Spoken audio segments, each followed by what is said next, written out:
When you first hear of a zombie outbreak, there's going to be no time to go and get supplies. So we're going to show you how to modify your car using stuff you can find around the house.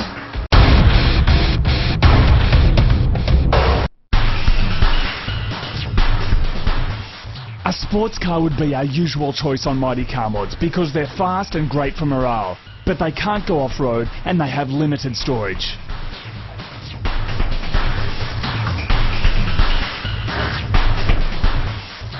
A school bus or truck can carry many survivors and they have huge storage capability, but they're slow, hard to manoeuvre at speed and they use a lot of fuel.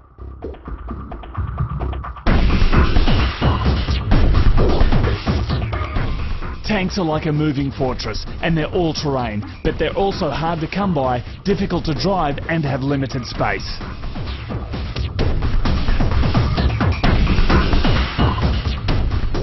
Four-wheel drives are fast, they handle well, have good storage and they're all-terrain. They use more fuel than a small car, but they're much safer and also easier to find in suburban areas. Today we're going to be showing you how to zombie-proof your car. We're going to be working on a 1987 Nissan Pathfinder four-wheel drive. Now, some of the benefits of using a car like this is you've got good ride height, you've got simple mechanicals, a carby engine so you're not going to break down. Now there's also heaps of space in the back which you're going to need for supplies and weapons, but the first thing we need to do is stealth the car up by blacking it out, and then we need to armour up the windows so the undead can't eat your brain.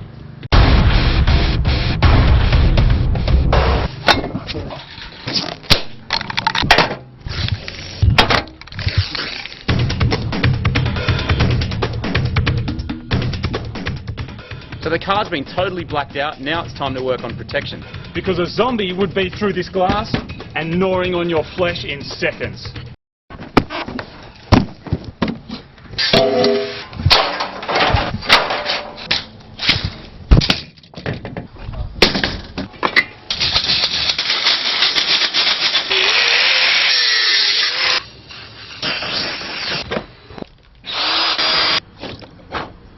So when the zombies invade, it's probably safer to go mobile. We're not going to be needing this front door on our house anymore, so it's going on our car. Let's do it.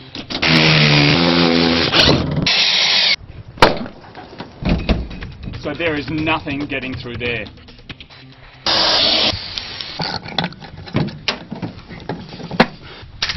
Glass is getting removed from the back because you can't shoot through glass.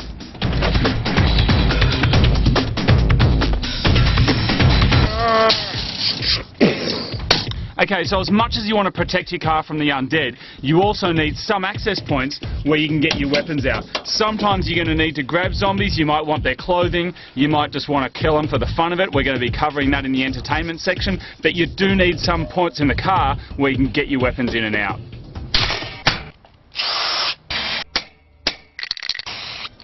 From here, they can't get in.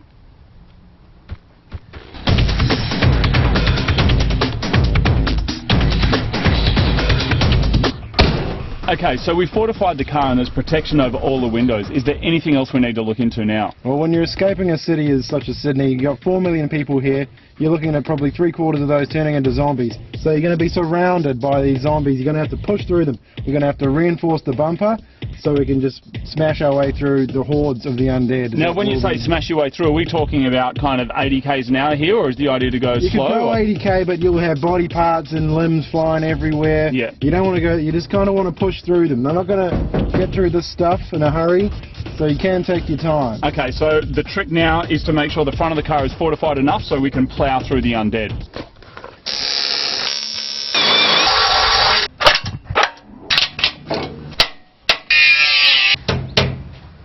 We've fortified the outside of the car. And now we're going to tell you about weapons. When you're on the run, there's certain things you need to take with you that you can find around the house. Now, a lot of people have spoken about taking sprays to spray zombies in the face. Is that any good? No. Okay, right. What about improvised kind of garden implements, spades, things like that? Spades are good, axes are good. This thing, I'd say leave in the garden. Okay, cool. All right. Standard hammer. Classic claw hammer, great for hammering in nails, prying up locks and smashing in skulls. Great, all right. Now we mentioned these earlier, of course. Little axes. Tomahawks, great fun. use the flat ends for woodwork, that stuff for brain work. Awesome, love it. All right, now of course the classic, we've got the double barrel shotgun. Double barrel shotgun, can't go wrong. As long as you got ammo, you're strong. All right, now speaking of which, now with ammunition sometimes that can be scarce. So reputably probably the best weapon to take with you is a samurai sword, a real one. We're not talking about a replica here. This here can be used over and over and over again. You do not need ammunition. It doesn't get gluggy because you have the blood drains here. You can have this strapped to your back at all times. You can take out thousands of zombies with these. If you do go to a replica store and they have them, try bashing them against the ground a few times. If they break, it's probably not going to do you any good against the undead. Now if you're going to take 2 weapons with you on the road, out of all these, what would you take? Shotgun, sword.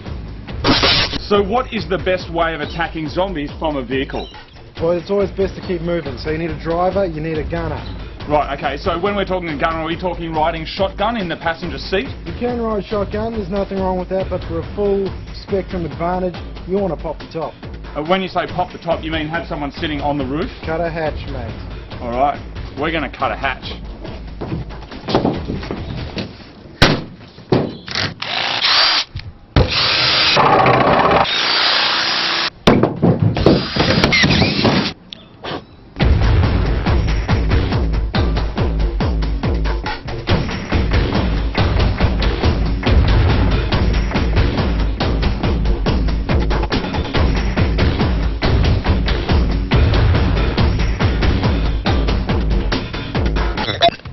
Now the advantages of a turret, of course, is look at the height. They can't even reach you. They're behind you here. Oh no, they're not. Boom! Over left. No, no, no. Boom! What if that is in the rear? Oh well. Boom!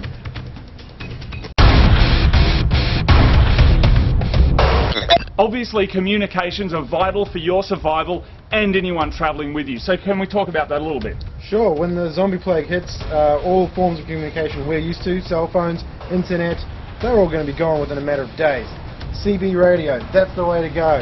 Pick it up off a dead cop, get to a technology store, get some UHF stuff going. Awesome, UHF it is. Now, the thing is, every now and then if you're travelling with someone, they can cover you from the turret in the car, and then you can use your comms to go and get supplies like fuel or food. You need to stay in contact, and it's also a good idea to have massive antennas on your car because you may be able to pick up signals from other survivors. You know, everyone's turned into zombies.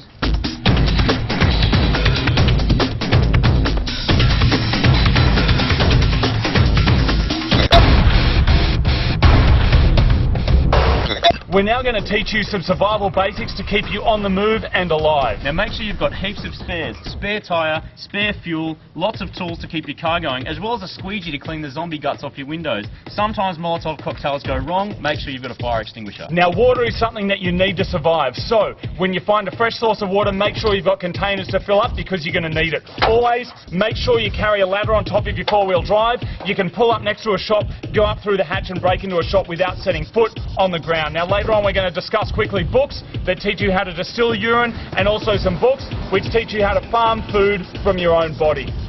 Now zombies aren't the only way to die once they take over the world, so keep a well-stocked first aid kit going, bandages, needles for stitches, tourniquet, disinfectant, because if you go to hospital once the zombies are out there, you ain't coming out. Exactly, and the other thing is you may find survivors that need your help, so make sure you're stocked up with food, water and medical supplies.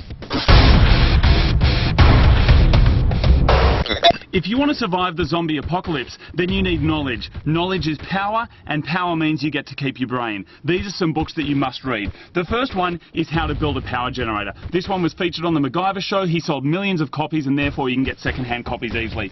Combat Techniques Against the Undead. This was written by Sean Genders. He served in a lot of countries all over the world. If you want to learn how to fight, he's the guy to teach you. Check out a copy of that book. Now, Man-Zombie Relations by Ross Waldron. This is a novel, but it has a lot of information about surviving zombies, particularly if you fall in love with one. Obviously you're not, but it still makes a very entertaining read. Now, the Zombie Survival Guide, this is by Max Brooks. This is a very popular book. You can get copies of this in your local bookshop. Has a lot of useful information on how to survive a zombie invasion. Now, You're Underwater the Right Way. This was originally written as a guide to help you lose weight, believe it or not, but this is the complete unabridged version. Make sure you get the thick one, because this here teaches you how to distill urine and turn it into water that you can drink. Now, Decapitation for Dummies, this one was banned before it came out, but you can get this on some zombie websites, and occasionally it comes up on eBay, but it's about $100. Decapitation for Dummies is a really good one if you're going to use a sword to try and survive the zombie invasion. Now, this last one's pretty funny and it's hard to take seriously, but it can be very useful. This is Eat Shit and Survive. This is the revised edition. It has 12 new recipes. I know it sounds funny, but this teaches you how to create emergency food with your own anus. Yes, you can survive by eating your own crap. It's amazing. Now, the last thing is to stay mentally sharp. The way you can do that is playing Call of Duty. Black Ops has got a zombie mode on it. The previous version, World at War, also had a zombie mode on it. This teaches you a variety of different weapons, how to kill zombies, and how to survive in a harsh terrain. It is definitely worth checking that out. Remember, people, knowledge is power. Use your brain or lose your brain. Literally.